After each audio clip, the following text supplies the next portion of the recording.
Hi everyone, and welcome back to That UFO podcast. My name is Andy, and it's 2026, so I'm kicking off with the show I promised later last year, 2025.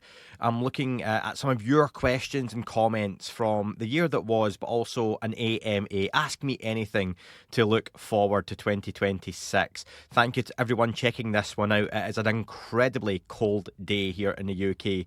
We're in the midst of a bad cold snap, so all of you listeners down in the southern hemisphere will be enjoying the warmer weather just now, but the rest of us are suffering a little bit. I'm not going to lie. I have the heated blanket on.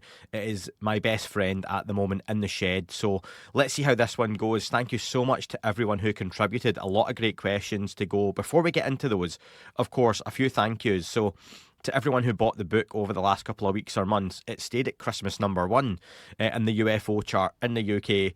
Not to get too niche, it was #1 in mythical encyclopedias and all kinds of weird niches on Amazon. So thank you so much.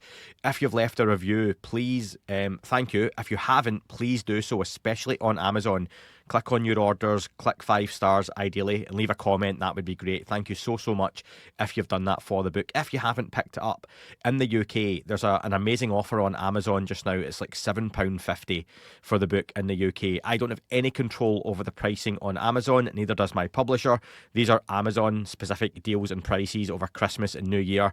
It looks like this one runs till the end of January, but it's like less than half price, almost a third of the book price. So go and pick that one up, folks, if you've got it. Thank you so much. And it's also discounted by about 20% in the United States on Amazon as well. So please go and check it out if you haven't already done so. Thank you to everyone who did buy copies. If you bought signed copies, you should either have received them by now, or you should be getting them in the coming days. I'm getting tons of emails from Royal Mail where I sent out about 50 signed copies before Christmas and also just after. So thank you to everyone who picked up a signed copy. I do still have some left. If you want to buy those, click the link in the description, get in touch with me, and I can get that arranged for you.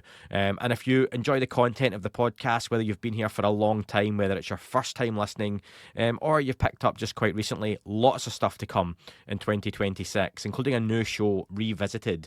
That's not me looking back on my old content. It's me looking back on some of the big things that have happened in the UFO topic over the years, kind of landmark. It could be incidents, it could be interviews with a little bit of a different spin. And the first show is going to be looking back at Tom DeLonge's famous or infamous show with Joe Rogan, where he spoke a lot and said a lot, and there's a lot of mixed reaction to what he said, but lots of great ideas for that I've had over the last couple of weeks. I've been writing stuff down. I have a ton of shows I plan on doing that are a little bit different this year, as well as, of course, all the news updates, the breakdowns, the reviews, and of course the interviews, where my first couple of guests will be announced very soon for this month.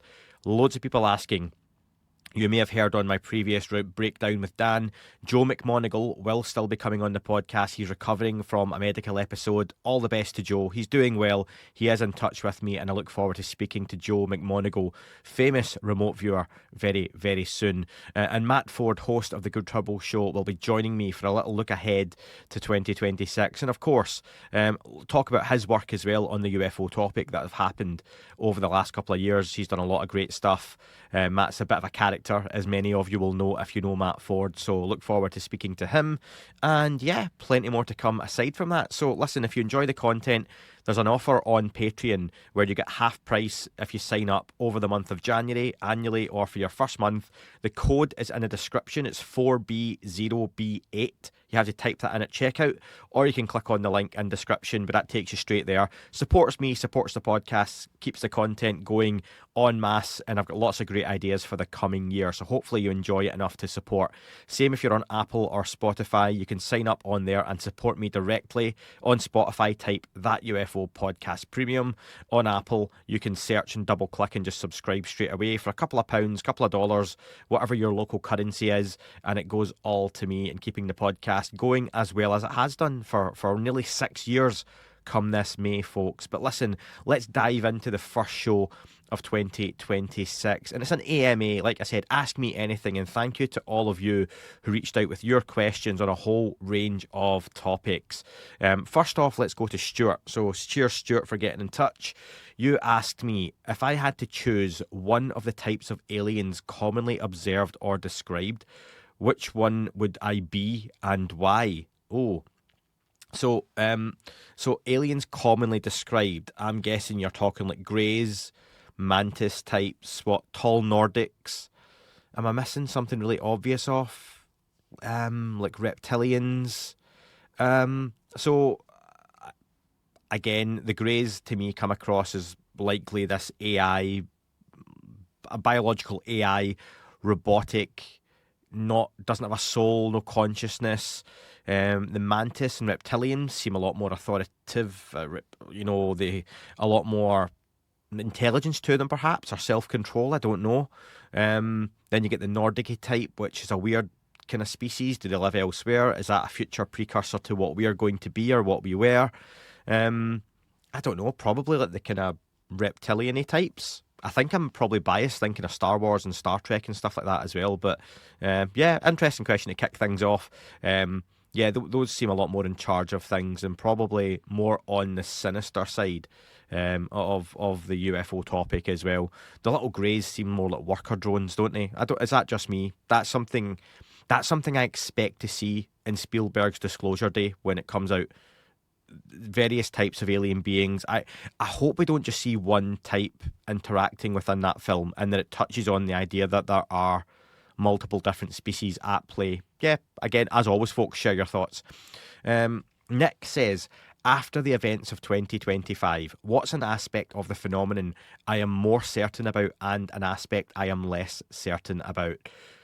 So, I would say something I'm definitely more certain of is the idea this phenomenon has a far more localized base here under the water, or at least an aspect of this phenomenon has an underwater presence here on Earth. If you've not seen the movie The Abyss, brilliant movie, not to spoil it, but an aspect of that deals with that underwater alien phenomenon essentially.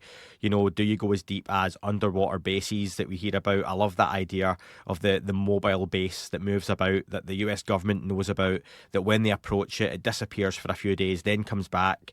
It can be quite defensive. Richard Dolan has just been talking on Need to Know with Bryce Zabel. He's got his second and third volumes of his USO series due out this year. It's something that Congressman Tim Burchett, Congressman Eric Burleson, Congresswoman Anna Paulina Luna, and others have talked about recently. The idea of this phenomenon being based underwater is something coming from the water, that it's not necessarily leaving and going so far away. I think that's something that looks more and more certain for me, and also something I'd love to see the public be more aware of, or be made, more aware of personally. That's one of those aspects of this phenomenon that you feel when you hear about the public being not ready for this conversation or being scared or reacting badly. I think that is one thing. If they found out there was something in the water, whether it was robotic or biological or sentient, I think that would scare people. I think that would scare the masses. Because, what are you going to go do and shoot guns at the water? No. Some people probably would, right enough. Not recommended, folks. But yeah, for me, I think that's one thing that in 2026, we will hear more about the underwater aspect of this phenomenon. And an aspect I'm less certain of, I would say how closely, and I'll leave some key names out of it, you can fill in the blanks yourselves, but how closely aligned some of the key names in this topic who maybe from 2020, 2021, 2022 still are. Because I see there was a point where we had so many key players seemed associated with each other, and now it definitely seems like there are factions, and I feel people have gone their own different ways with their own agendas, their own groups. There is some crossover still, but is that because of ego playing a part of it? Is it different ideas, different narratives? That happens, that's human nature. But is it a case of some folks spent time with each other and grew to not like what someone was about or a group was about, and they went their separate ways? Yeah, so for me, that's something I'm less certain about, is the agenda of some folks in this topic. I don't know. I think it's obvious that sometimes money comes into play, fame comes into play, the human ego comes into play in this topic. Is there a chance that some of these folks have have been got at by the legacy program, the gatekeepers? Maybe. I think sometimes it's just as simple as, they've carved out their own niche and they want to protect that. Is that right? That's up to you to decide or not. But yeah, I think the agendas and narratives have certainly changed over the last couple of years. Again, agree, disagree, leave a comment. I'd love to know your thoughts. Get in touch with me on this. Really, really want this year to be about community, the people talking about this subject, and please get in touch with me. So that would be great. Long knife. So I only skimmed these questions, folks, and I've put everyone's questions in, okay? So apologies if I've got a little bit of thinking time. I'll edit out any massive pauses, right? But I'm reading these largely for the first time. Long Knife said, what's the wildest off-the-record thing you heard this year via your various contacts that you might actually think be true about UFOs? Okay. So I had to cut out some thinking time there, and I want this to be authentic, folks. So I genuinely have just sat and thought about that one. So I will say, and again, I'm not going to be a dick about this and be all coy and secretive, but I'm not going to name names. But I suppose the idea that there are people who operate within the UFO space that would be thought of as bigger names, that other bigger names can, while they trust some of the work they've done and they aren't calling them untrustworthy, but they've been described as perhaps sloppy. And I think there's, so people have described others as a bit sloppy. Heart in the right place in most ways, but yeah, they can make mistakes. And I think I've tried to touch on that in various places, that there's an element in this topic where people aren't allowed to make mistakes and people's credibility is completely out the window, almost a UFO cancel culture. And I don't think that's completely fair, because people do make mistakes. How they own up to those mistakes, I think for me personally, tells a lot about someone's character. And how much stock I put into them going forward. So yeah, I think for me, Long Knife, the fact that some guests who I say trust as much as I know them, would say that others aren't perfect. And I don't think that's something we should expect anyway, is it? That people should be perfect, especially when it comes to this topic. People are trying to do what they think is right, but things change as the topic moves along. So yeah, thank you for that question. Hopefully that was a good enough answer for you without me being a dick and being all gossipy. Algo says, there's one topic that gets little coverage on your podcast, yet it seems very consequential to me because it could lead to instant disclosure without having to call it such. I'm really interested in what this question goes on to say now, because like I say, I've not read it properly. This is the topic of suppressed science. Interestingly, we did not have any scientists among the whistleblowers yet. If there was a programme for 80 years, chances are some scientific breakthrough was made regarding materials, power sources or propulsion of UAP. Not only had the programme to keep its discoveries secret, but the programme had to have prevent public science to replicate these discoveries independently. You would have to have deceived or coerced the global scientific community. That's a very hard feat to accomplish for decades without any leaks. A scientific discovery could be achieved or leaked and have a huge impact without having to tell the public that it was non-human source. Is there any guest that you can bring on your show to discuss this in 2026? Regardless, I'd like to thank you for a great 2025. Thank you very much, Algo, and thank you for all your contributions over the last couple of years to the podcast as well. Paid up member. These are all YouTube and Patreon members, so thank you so much, folks, for your comments so far. I can't think of anyone immediately, but if people want to recommend guests like that, I'm really happy to entertain people. Once I do a little bit of vetting myself around generally the person and do I feel it's a right fit for me in the show, but I'm more than happy to reach out to different folks who haven't been on the podcast. I get your thoughts though around keeping this secret, and I made some notes listening to Corbell and Knapp. Over the last few days I've done a lot of driving up and down various parts of the UK for football games in Scotland and England, and I've listened to a few different shows, and yeah, there is that element of it was listening to Corbell and Knapp on Weaponized reviewing the year, and they were talking about that I'll find actually the thing, so I will of course cut this out. I'm so professional, folks. on this. Like I say, I was literally making notes with my voice as I went along. I might keep this in. You can literally hear what I sound like when I'm talking to myself for so long on the podcast. Yeah. Oh, so yeah, it was Jeremy Corbell was talking about how he has heard from a lot of folks. We can replicate low performance, but not high performance. So that idea that we can do bits of this, but not all of it. So again, to the idea that we're suppressing science, maybe it's that whole thing. We can reverse engineer a small part of something. We can create a triangle and using anti-gravity, get it off the ground and fly it around. But we can't fly it into space. We can't fly it to different galaxies or solar systems. We can't completely perform how we would like it to do or how we know the NHI can perform with it. So perhaps it's a case of either we don't completely know the science yet, or when folks get to a point where science or a scientist has a breakthrough or something major, they get brought inside. National security, folks, there you go. National security, threat narrative. We can't have you, Mr. Scientist. So we'll go with, Mr. Algo.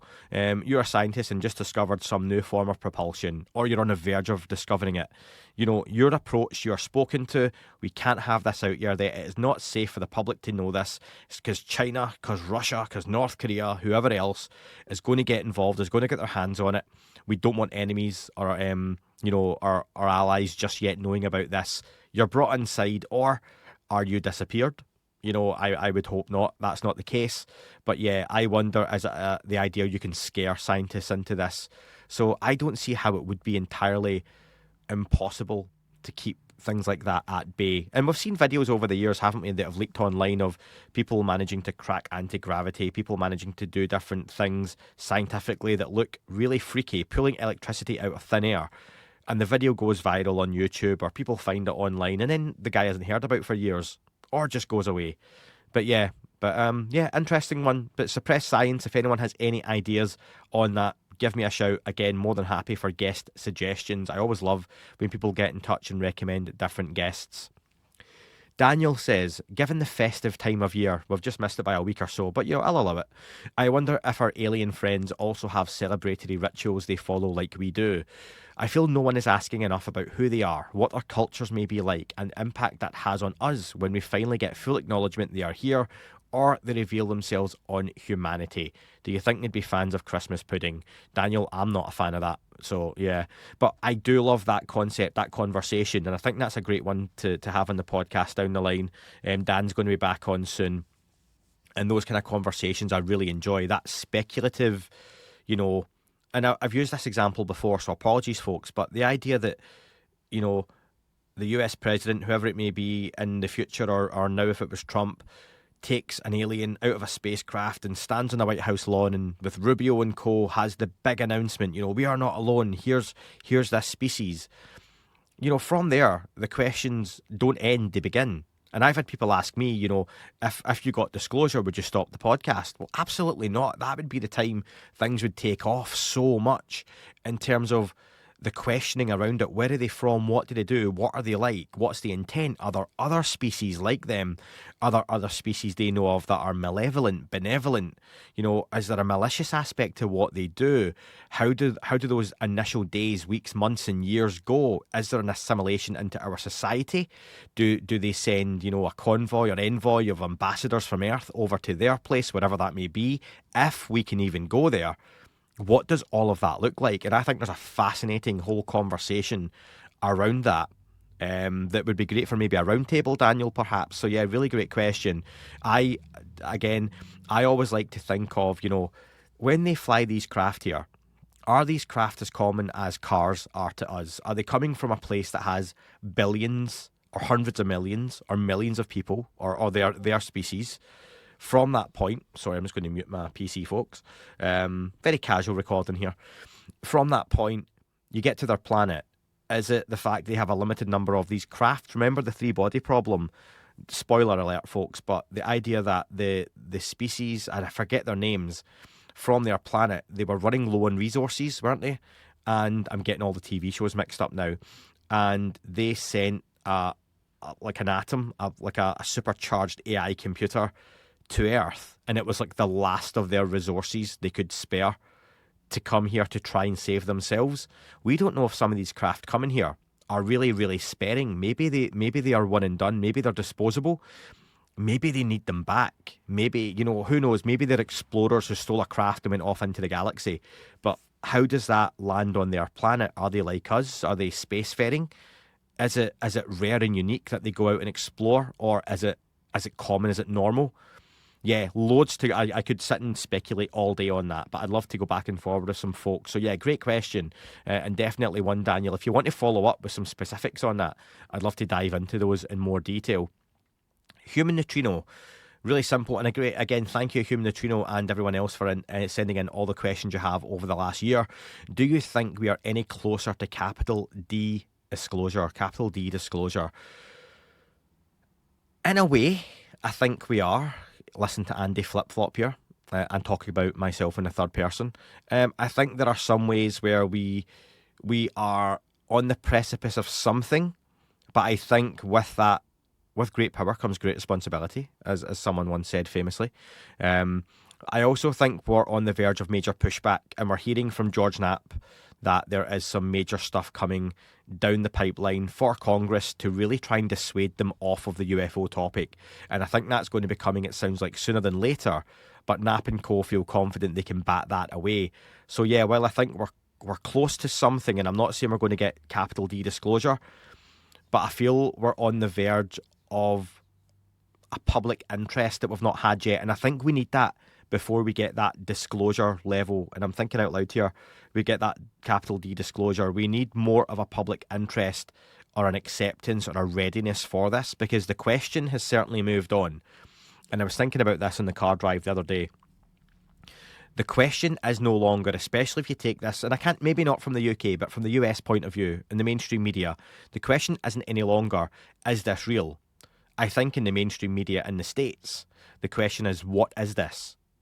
In the UK, I would say people still largely in the mainstream, the press, the media, the public, is this real, is a very valid question to people in the UK. But in the US, it seems to me it's shifted to what is this? And that's real progress. And I think if you really want to be detail orientated, or even look at this positively, that is real capital P progress.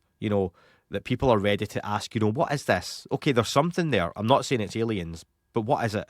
Whereas before, it was all nonsense. It was bollocks, as we say here. So yeah, I don't think we're closer to capital D disclosure exactly, but I think we're closer to something, but there's more resistance coming back on that as well. When you sit with two magnets as a kid and you try and push them together and they have that opposing force, I think we're trying to push the magnets together, but something's in the middle there still, just sliding it away each time. Yeah, interesting. Christy says, be prepared. What if the NHI wants to skip the UN and finally introduce themselves through an interview on that UFO podcast? What is your first question? Oh, shit.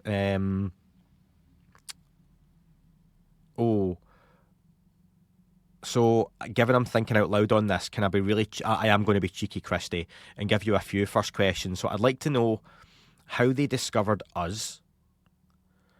I'd like to know, in a few words, give us their brief overview, their history. And I'd like to know what they know about other species out there in the universe. And I always think that's so cheeky that one of my first questions to any alien species would be, are there others? It's almost like greedy, isn't it? That's just society in 2025. But I'd be asking, that's fascinating. Hi, you little grey thing. Is there any more like you out there? Like, not you specifically, but a different species? And just know more. And then I think you'd go down the route of, the good, the bad. Are we in any danger? How can you help us? How can we help you? Because that's something I don't think's often thought about enough. And to go back to that disclosure question previously too, and the question before, there's always this thing about another race being so technologically advanced that we're going to get all the benefit from it. But again, if you've never seen the film District 9, incredible movie, Neil Blomkamp, great movie, Sharlto Copley stars in it. And the idea, if you've not seen it, folks, I know I speak about this quite often, but that an alien species comes to Earth and it lands over the suburbs or the slums of Johannesburg, South Africa. It's not over Paris, not over New York, not over LA, not over Hong Kong. It's the slums. And the aliens themselves are in this huge technologically advanced craft, but they're also refugees. They're suffering from illness, sickness. They're low in resources. They're low in food, and they have to assimilate into our society. And we treat them like shit. You know, we call them prawns because of how they look, and it's derisory, it's derogatory.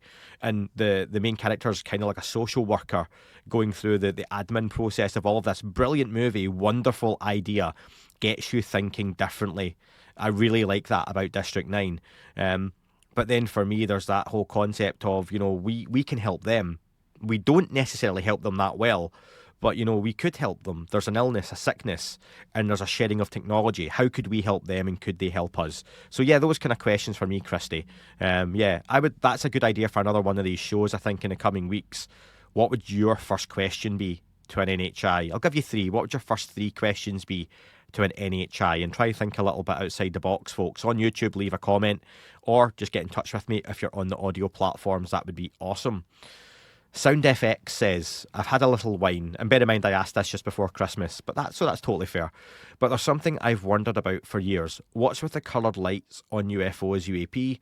Of course, part of the technology, but can we speculate why? So yeah, this is something that comes up quite often, isn't it? That why the coloured lights if they're trying to hide? So maybe they're not trying to hide. Maybe the lights are just an element of the propulsion system. Maybe the light is a byproduct. I think that's unlikely, but maybe it is a byproduct of what it's doing. Perhaps it's scanning. Maybe they're trying to communicate. You know, thinking back to Independence Day and that scene that goes really badly wrong when we send up the object, the helicopter to communicate with the alien craft, and it gets blown out the sky with using the light patterns and flashes. Maybe some of these things are there and it's giving us a basic pattern, really simple communication, and we just don't pick up on it. Maybe it's as simple as that. There are some cool other ideas, and I can't remember. It's been some time since I discussed it, and I can't even remember what guest it was. But the idea around why these objects have lights. But for me, they're not hiding. That's why you have different types of objects, because black triangles tend to either have solitary lights, and they're not always on. They can almost look like they're moving against a black sky, and the stars disappear when they're moving overhead. So yeah, really interesting one. Why the lights? Again, would love to know people's thoughts on that. For me, it's either that or a distraction, because you're looking at this object in the sky and these lights are flashing. So for me, it's really obvious, or the most obvious answer would be it wants you to look at it. But what does it not want you to look at? Is there something else going on in the surrounding area nearby? Is it a distraction where I'm looking at this, but something else is going on over here? Almost a magician's sleight of hand. You know, the trickster element Jacques Vallée talks about, in a sense. So yeah, perhaps for me it's a distraction in a way. Not always in a bad way. So yeah, good question, thank you. Melee says, Andy, do you think Trump will actually stand up and give official disclosure, hopefully with evidence, or is it not up to him like he slipped up in the interview? Listen, you always have to caveat a conversation with Trump on this podcast by saying, politics aside, I don't particularly care about a lot of politics, to be honest. When it comes to UFOs and disclosure, Trump's had his chance. He's not done it yet. I don't think he intends on doing it unless he has to, as a distraction, or there's a reason to do so. If he gets wind another country's going to do it first, maybe it's as simple as that. Maybe we've got this idea on the surface that, you know, the US is one country, and let's just use the superpowers. The US, Russia, China. On the surface, you've got Putin, Xi Jinping, I hope I'm saying that right, and Donald Trump. They run those countries. You've got the different infrastructures within those as well. But in the background, you've got your star generals. You've got your folks who have been in there for 20, 30 years in different positions of power. Maybe those are the folks in the background who are making those types of decisions and calls that do speak to each other, that while they are adversaries, whether they're against each other, they still pick up a phone, they still meet, and they still talk about issues like this that are almost bigger than the kind of geopolitics, the petty politics that goes on across the world on a daily basis. So maybe that's what he means when he says it's not up to him. I don't think it is down to one person to decide on a day. They wake up one morning and think, do you know what? Today's disclosure day. Unless you're Steven Spielberg. I don't see that Trump wakes up and just decides to do that one day. I don't think that would be the case. I think it's something that would have to be arranged in a meeting. A process would have to be gone through, or the other way this happens is a mass sighting, a daytime mass sighting, something akin to a Phoenix Lights event over an NFL game, over a massive football game. I know someone commented perhaps it would be over the World Cup in 2026 is in the US, Mexico and Canada. Looking forward to that. Not happy about the kickoff times because in the UK it's like early morning and my little boy is desperate to stay up and watch them. However, perhaps that would be a great place to showcase an alien craft. And that's, situation, Trump has to come out and make a statement. So does Putin and everyone else in the world who leads a country. They have to come out and make a statement.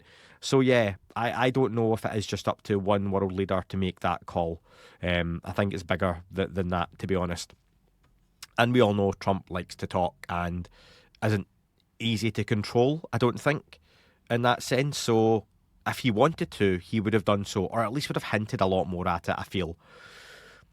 Mark asked, should all of the 13 anomalies listed by Avi Loeb for 3I Atlas be explained by natural origins before scientists call it a comet? Keeping in mind that these anomalies all come from credible data. Now listen, I made some notes on this one, so I'm going to go to my I've got a MacBook I record on and a PC next to me, different platforms in case one breaks as it happened in the past. So interestingly, folks, so on this one, where's my notes? I was listening to Bryce Zabel and Richard Dolan talk about this, and I'll bring up some of the points they made as well. I'll be really clear about where I land on this one because nuance gets lost really fast in this space. I'm ultimately and always have been on the side that this object is and was a comet, not alien technology, not an artificial probe, almost definitely a comet of some kind. That said, the conversation around it was still worth having. Bear in mind, the object is now gone. It's going away from us. It didn't turn towards Earth like some of the UFO podcasters and YouTube shock jocks are trying to tell us. The object is going away. Maybe it turns round and performs a U-turn, but yeah. So all those folks that put out months of content telling us this thing was something it wasn't or doing something it wasn't, thank you for that. Not my bag. If it's your bag for that kind of BS, great, I'm sure I say some BS sometimes, but that stuff really annoyed me. You've probably heard that enough, folks. So Avi Loeb highlighted a list of anomalies. He's not inventing data, like you say. He's using in real, credible data, raising questions about classifications. Isn't the same thing as him shouting alien. But I think there was a nuance that got left from that conversation. I'm not saying Avi courted the mainstream attention but he certainly entertained the conversation, and I don't think it was always framed by the presenters, the hosts, or the folks who are using it for clicks and engagement in the right way, because Avi very often made the comments that, this is more than likely something interstellar that is prosaic, a comet, something like that, but we should be curious, we should be interested, and that got lost along the way as things got more and more sensationalised. So I was listening to Dolan and Bryce Zabel talk about this and how the narrative was effectively hijacked, not in a malicious way, because once something touches UFO media circles, it does change.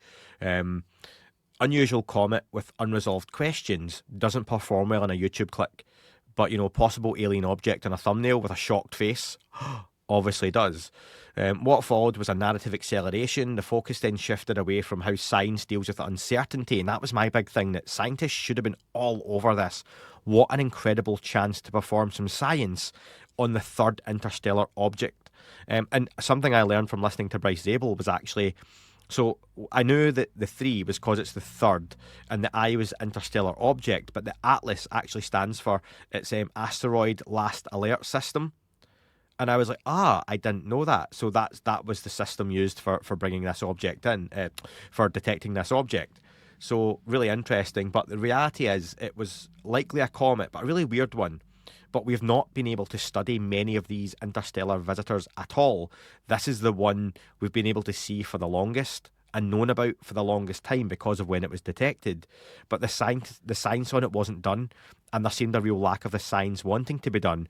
But I suppose there's the issue for me. So I'm disappointed with the UFO shock jocks who just wanted clicks and it's detrimental to the UFO topic. This subject is fascinating enough. There's enough incredible data, enough incredible testimony, enough amazing things, to really put it shittily for me, in the UFO world for this topic to really blow up eventually, for the mainstream and for the public to get on board, and scientists and academics to get on board. This didn't help, because all it done was show science. Christ, they will jump on anything, won't they? But then it pushed them away, rightly or wrongly, from getting involved in this at all. And I think a lot of scientists, really disappointingly, they made a conclusion without any evidence themselves.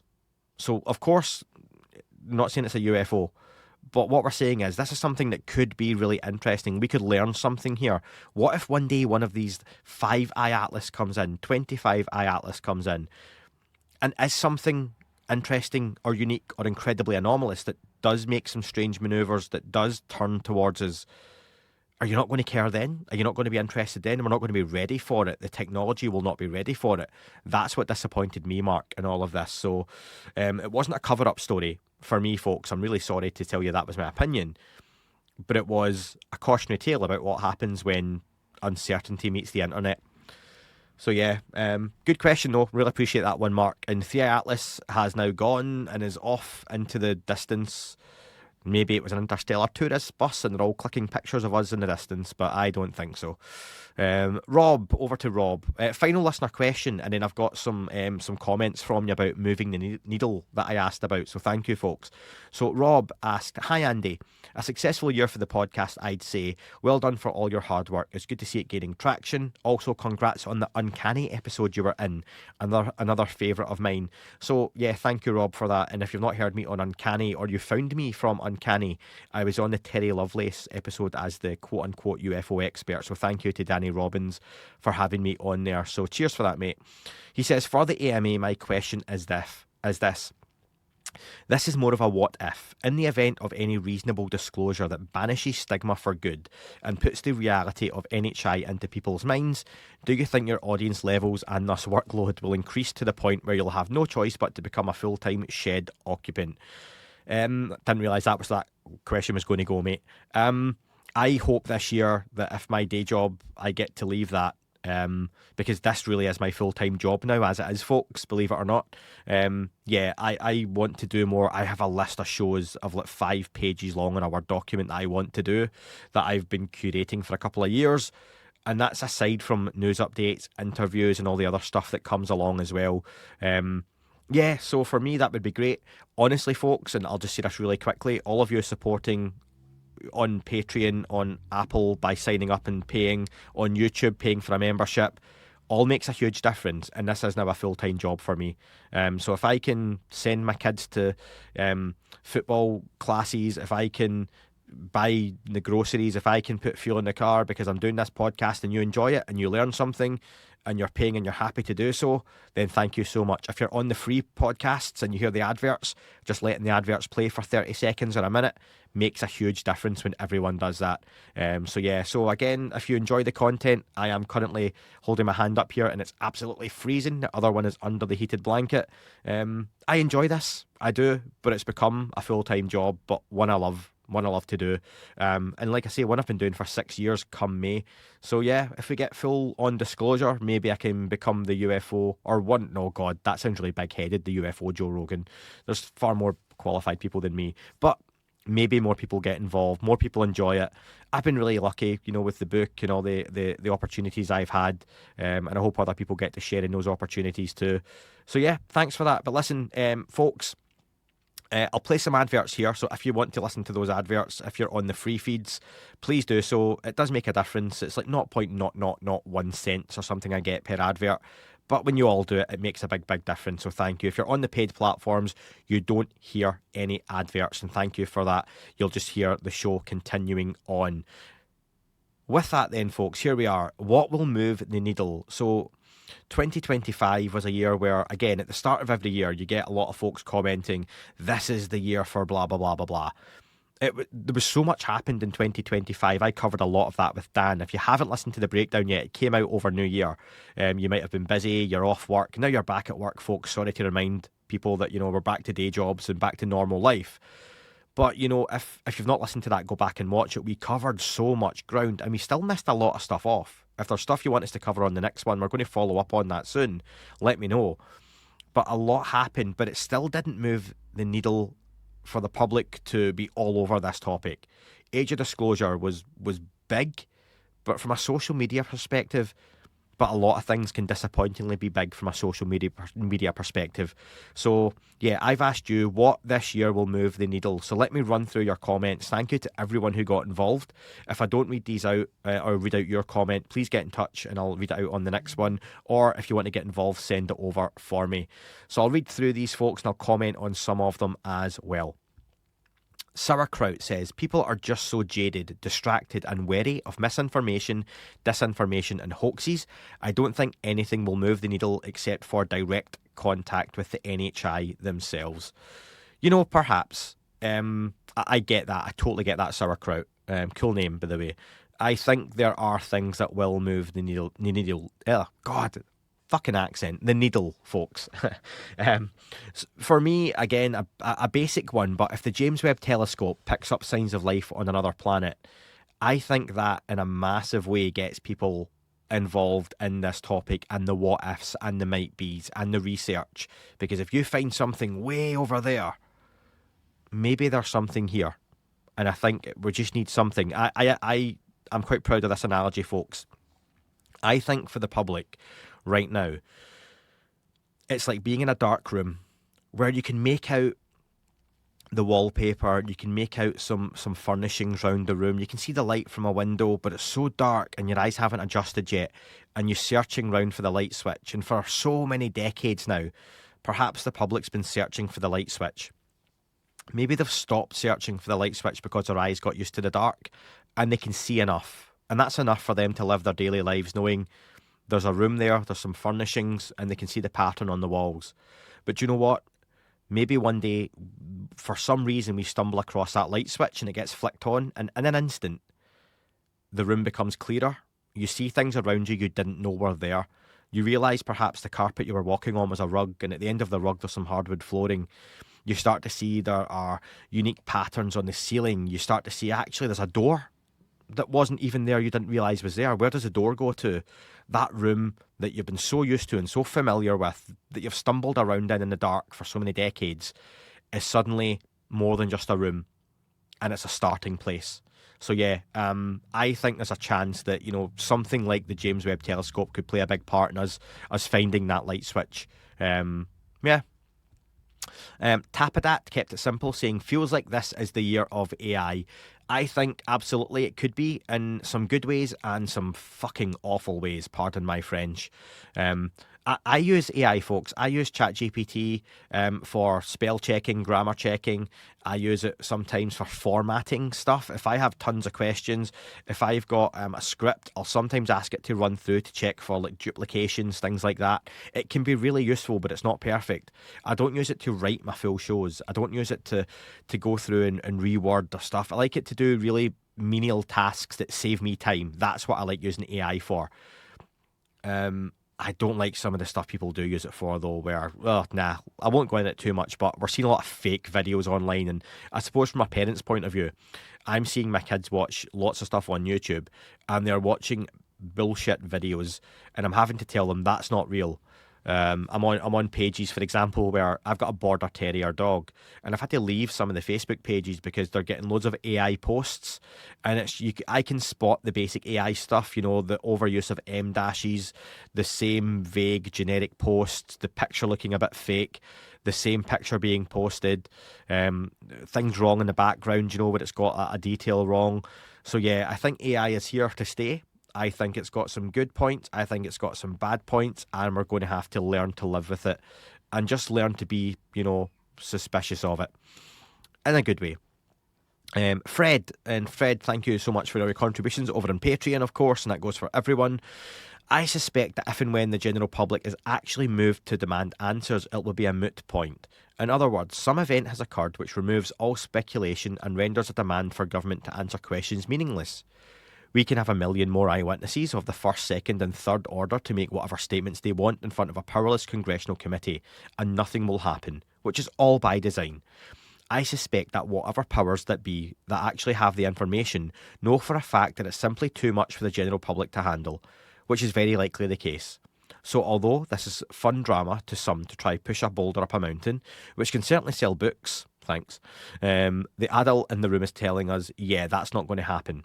In the meantime, I wish all trying to maximise the revenues and the notoriety possible from this drama, all the luck in the world. And for those who are consumed by all the antics and titillating headlines, you may want to pump the brakes a bit and keep taking a deep breath of fresh air. There are likely other things in your life which would benefit more from your time and attention. Until then, peace out. Yeah, Fred, do you know what? I get that's a very drab way for some to look at it, somber, some might say, but it's not totally unfair.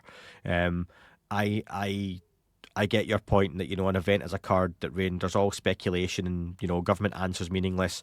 I don't think, for example, when we get some kind of official event or confirmation, there's going to be a huge outcry for trials to happen, for people covering things up since... No, that won't happen. Those people who covered things up since Roswell will get away with it largely because the public will have different questions and priorities will take over from that point. And if you're going to be in the UFO community shouting about cover-ups, the public won't care. They just won't care because there's a new reality to deal with. I'm trying to think of a good example for it in a way that, the public know that a lot of the things that put together your phone, for example, are gotten through either child labour, which is horrible, or people being underpaid, under-resourced, overworked, and yet we still buy them. Chicken nuggets aren't made in the nicest way, but people still buy them and eat them. That is the reality is what it is. So yeah, I can get your way of thinking, Fred, but I don't think it's all as doom and gloom as that, to be honest. And of course, buy my book. Sorry, Fred. Liam says, it's a tough question, Andy. And again, remember, folks, the question here is what will move the needle? Oh, fucking hell, why did I pick that phrase? It's a tough question, and the more I get deep into the UFO subject, the more it keeps slipping away. It's confusing with so much drama and conflicting information. I kind of like the work Kelly and Jay are doing from Cosmosis, just stepping away from the hype and focusing on the phenomenon and people's personal experiences. But to answer your question, I think we won't get to the truth until they decide to give it to us. Public pressure helps, but it's nothing they haven't seen before. I've been reading Jacques Vallée journals, and you really do realise we have been here before. That's a fair point. There seems to be a bit more of a collective consciousness of people wanting to know the truth this time, but I'm not sure that will sway the truth keepers. I think we can all agree, though, that there is something weird about the UFO phenomenon that doesn't quite make sense. So many convincing stories, yet no tangible proof or no tangible revelation from the phenomenon itself to the world. That's what intrigues us all. I think it's one big question mark, and the UFO subject might just be part of something much bigger. Yeah, I agree especially with that last part. I do agree we've been here before in a lot of ways. I think social media and the connection we all have to each other now and the instant information access we have is the big difference maker. And I don't know what way that's going to go, because that can also be used against us. The one big question mark in the UFO subject being part of something bigger, 100% on board with that. I completely agree. I just done a bonus review, folks, and again, it was over New Year, of the American Sasquatch documentary. Go and check it out. It's a fun documentary.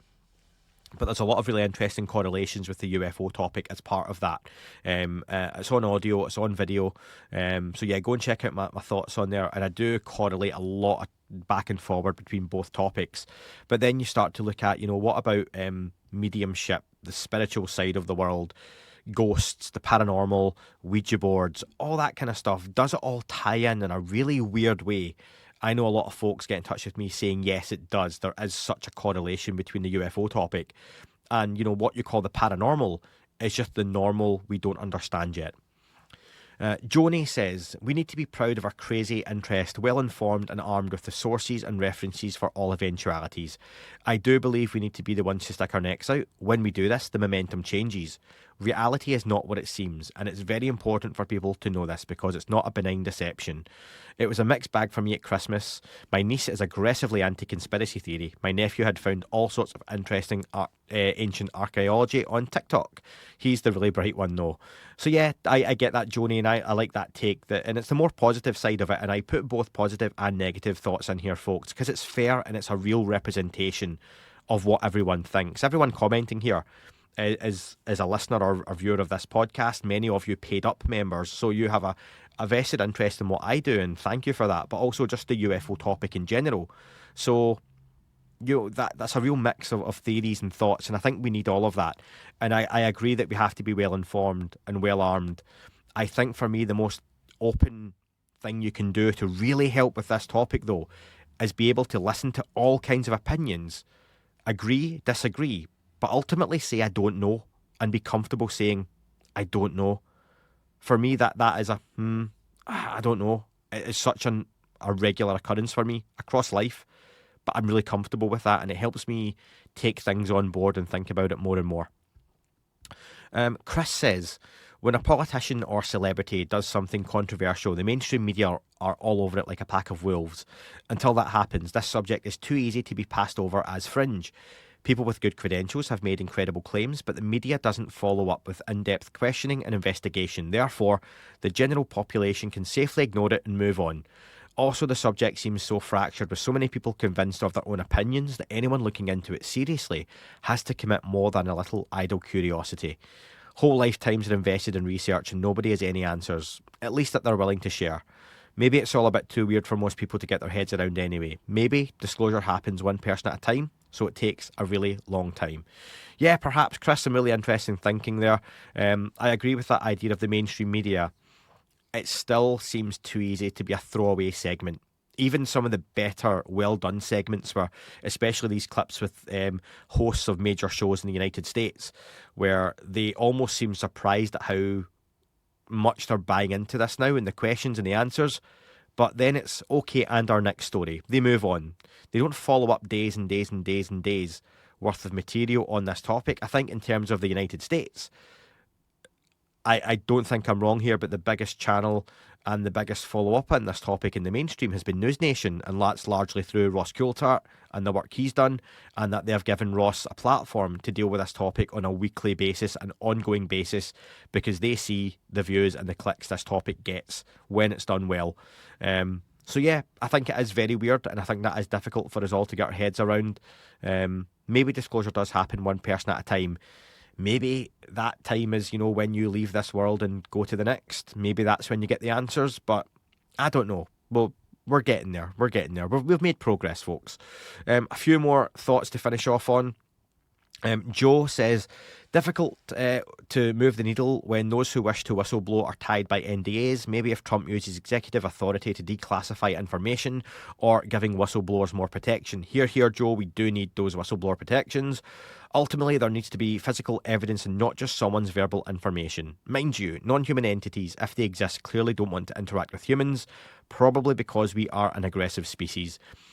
Thinking about that, Joe, we do the same. There are places on this planet that right now you would not want to go as a human being to visit other human beings because of how they would react to you, how they would treat you. And even if you look at it, there are places on this planet where a relatively civilized and modern society would treat you really badly if you went there. But also there are human populations on this planet, for example, tribes in the Amazon, who live in such a way that you turning up dressed the way you do, wearing clothes, having a mobile phone, speaking how you do, looking the way you do, you'd be killed immediately, speared to death, blow darts to death. We heard about those kind of missionaries, the Christian missionaries that go and try and make contact with these tribes that do not want contact with the outside world. And that's human on human. And that's before we go into the wars and the genocides and, what happens in Africa and various different continents. It's awful. So why wouldn't an NHI behave in similar ways? Just being more technologically advanced doesn't always mean you're far more morally advanced. And if anything, they may see us as a lesser species because of how we treat each other. And we are an aggressive species. Paul says, thinking outside the box with the new Steven Spielberg Disclosure Day movie coming out, I'm wondering if this could spike an interest in the subject from public in general. I wonder if there could be some kind of tie-in with the Age of Disclosure, being available free by then, or even tagged on a double bill in some theatres, given that Dan Farah and Spielberg worked together before. The more people we have wanting answers, the better. I think the Age of Disclosure, folks, I like the idea of it being free. It was too dry to put in theatres and expect a general public to go along. That's just my opinion. It was far too dry. I know it performed well. I keep hearing this, and I'm really glad of that. I still don't think we're giving the UFO community that listen and watch this and beyond enough credit for being the ones who went and spent the money on that. I spent the 20 quid or 18 quid, whatever it was, on it. So I think largely the UFO community funded that drive to number one. That's just me. It was hype. There was a machine behind it. It was the biggest documentary of its kind. I'm not saying the best. I still think James Fox's work is far better. I think the players involved and the potential to have all of those folks in one place saying what they were saying was really enticing for people to hear. Even after we knew it debuted at South by Southwest and folks got in touch with me who had been there and said it was good, but yeah, we heard this stuff before.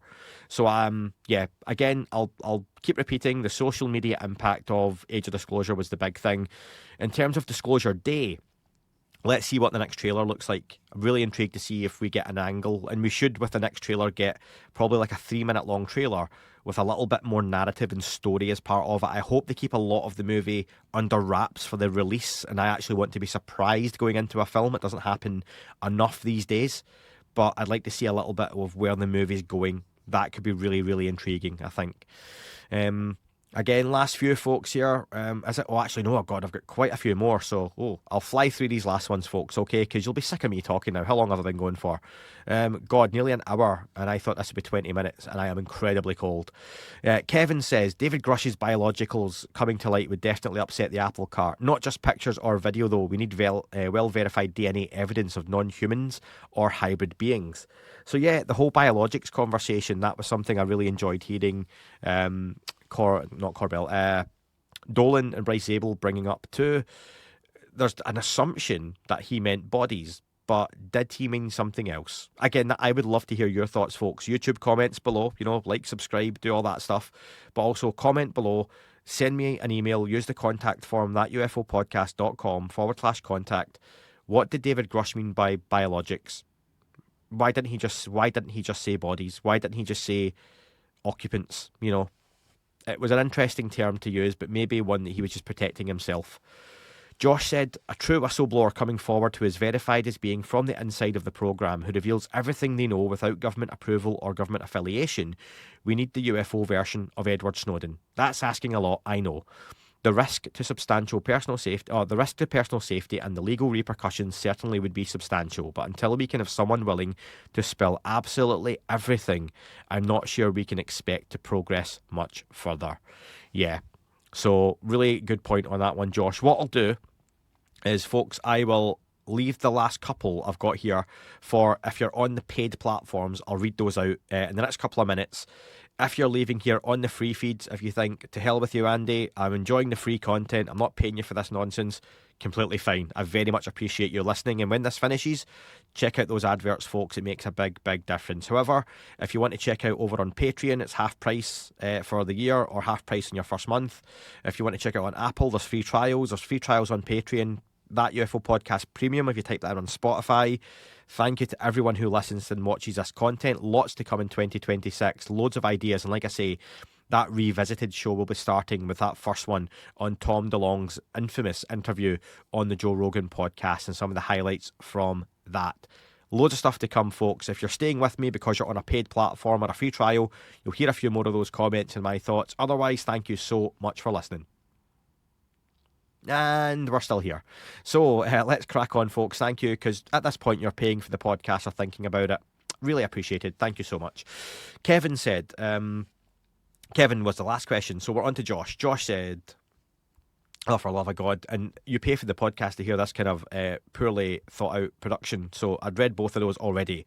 Though Dubs, says, not exciting or dramatic, but nonetheless crucial as a continuation of the don't give me this bullshit ethos we saw emerge in 2025. More than any time in the last 35 or so years I've been with the topic, people seem to have adopted a healthy scepticism and a willingness to call out the charlatans.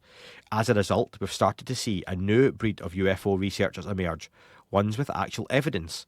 Hopefully, the sooning is drawing to a close, and we will be replaced with a series of legitimate studies that actually move us closer to the questions and answers that move the needle. Yeah, I think we are seeing evidence, but I think it is still different though, Dubs, as to what people will accept as evidence. I will enjoy testimony, but I'll also be biased in that one person as a whistleblower can come forward and I will make a snap decision or judgment based on what I think and my gut feeling as to whether I find them truly credible or not. Others may come with similar backgrounds and I just decide they aren't. So evidence is still so subjective, isn't it? But yeah, I think we are in a different time in terms of that sort of thing. Chris says, short of a UFO landing on the White House lawn, it's difficult to see what will significantly move the needle with the general public. As discussed over on Discord, really great channel, folks, we've got over on the Discord if you sign up to the podcast, so thank you if you're involved. If you're not, get in touch. Maybe a big pronouncement from Trump and someone like Obama might have some impact, but can't really see that happening. Unless Trump decides to do it late 2028 as his second term comes to an end, others have questioned whether even that would have enough currency given the general level of distrust in politicians across the world. And need I say more, folks, than there's always something else around the corner. The other day, I woke up to the news we all did around the whole Venezuela situation. I'm not going to pretend to know exactly what's going on there. I know a few people that I keep in touch with who let me know, Tim, for example, that it had happened. All seems a bit odd, a bit weird. But yeah, there's always another war or conflict or incident around the corner that just seems to take attention away from things, doesn't it? Again, I'll go back to the hearing in September. Brilliant hearing. I don't think David Grush levels, but it was really good. I was really intrigued to see public reaction. The Charlie Kirk assassination happened. Again, I'm not saying there was any connection there. However, it took the media cycle away. There is always something that will take the media cycle away on a different direction. And even then, they move on from the Kirk assassination, they'll move on to something else. That's what happens. The media cycle is so quick and so fast, and I appreciate that's why so many of you listen and watch this and subscribe to all the podcasts and watch the content you do, because it's alternative media. I do it with the football team I follow. I subscribe to multiple podcasts to listen to them because mainstream journalism is largely bullshit these days and nonsense and so biased and crap that I'd rather give the money to the folks invested in this the way I am, which maybe is the reason you follow this, because you hear opinion that you might not always agree with but you think is fair. And you think that's worth your time, and that allows you to process and make decisions. Jeffrey says, does the general public even need answers from the same government that lies to us all of the time anyway? Those of us who are interested in the subject should already have more than enough evidence to be able to make an informed conclusion. Those who do not care just don't care. If anyone thinks that we're going to get access to the technology through a so-called disclosure process, they are dreaming. That's not going to happen anytime soon, so what's left? Whistleblowers? That's it. And Jeffrey, there will be more whistleblowers coming soon. Soon. The sooning, folks. So yeah, soon. I know it's a bit of a rolling joke on the Discord, folks, but there are more whistleblowers in the pipeline.